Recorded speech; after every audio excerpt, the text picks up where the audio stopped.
여러분 안녕하십니까? 오늘의 경제 뉴스 성현우 경제 칼럼니스트입니다.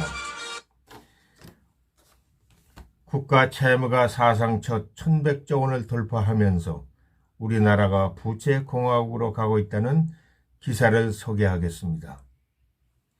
지난 8월 기준으로 국가 채무가 1100조 원을 돌파했다. 한 달 전보다 12조 원 늘어난 규모로 1100조 원을 넘어선 것은 처음이다. 실질적인 나라 살림을 보여주는 관리 재정 수지도 60조 원 적자를 기록했다. 연말까지 60조 원에 달하는 세수 펑크가 예상되면서 나라 국가는 점점 더 비어가고 있다. 국가 채무가 치솟고 있는데도 재정준칙 법제화는 국회에서 한 발자국도 나아가지 못하고 있다.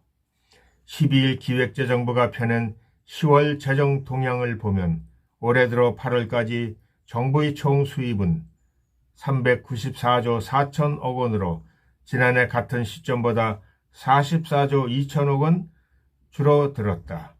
총 수입이 줄어든 가장 큰 원인은 국세 수입이 곤두박질 쳤기 때문이다. 이 기간 국세 수입은 241조 6천억 원으로 1년 전보다 47조 6천억 원 감소했다. 세부적으로는 소득세는 부동산 거래 감소 영향으로 13조 9천억 원이 덜 거쳤다. 법인세도 글로벌 경기 둔화에 따른 기업 실적 악화로 1년 전보다 20조 2천억 원 감소했다. 내수부진의 여파로 부가세도 6조 4천억 원 빠졌다. 세외 수입은 한국은행의 잉여금 감소 등에 따라 2조 8천억 원 줄어든 19조 3천억 원으로 집계됐다. 기금 수입은 133조 5천억 원으로 6조 2천억 원 늘었다. 기금 수입의 경우 보험료 수입 5조 3천억 원, 법정 부담금 9천억 원이 각각 늘면서 지난해보다 수입이 증가했다. 정부의 총 수입에서 총 지출을 뺀 통합재정 수지는 8월 말 기준 31조 3천억 원 적자였다. 정부가 국세 수입 등으로 버는 돈보다 쓴 돈이 더 많다는 의미다. 이는 연간 적자 전망치인 13조 1천억 원의 2배가 넘는 수준으로 역대급 세수 펑크로 인해 수입이 쪼그라들었기 때문으로 풀이된다.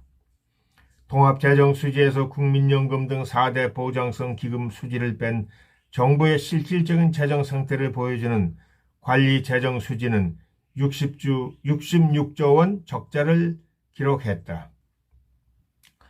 관리재정수지 적자 규모는 한 달 전보다 1조 9천억 원 개선되면서 정부가 예상한 올해 국내 총생산 GDP 대비 적자 비율이 3% 밑으로 내려갔다. 다만 관리재정수지 적자 규모는 정부의 올해 전망치를 웃도는 상황이다. 나라살림 적자 상황은 내년에도 계속될 것으로 보인다. 기재부는 지난 8월 발표한 2027년 국가재정운영계획서에서 내년 관리재정수지가 92조 원 적자를 기록할 것으로 전망했다. 이는 GDP 대비 적자 비율이 3.9%에 달하는 것으로 정부가 추진하고 있는 재정 준칙에 미치지 못하는 수준이다. 관리 재정 수지 적자 비율을 GDP 대비 3% 이내로 관리하는 내용을 골자로 하는 재정 준칙은 출범 초기부터 건전재정 기조를 내세운 윤석열 정부의 역정 과제 중 하나이다. 하지만 사실상 이번 국회에서 처리되기는 힘든 상황임을 고려하더라도 정부 스스로도 재정준칙을 지키지 못하고 있다는 지적이 나온다.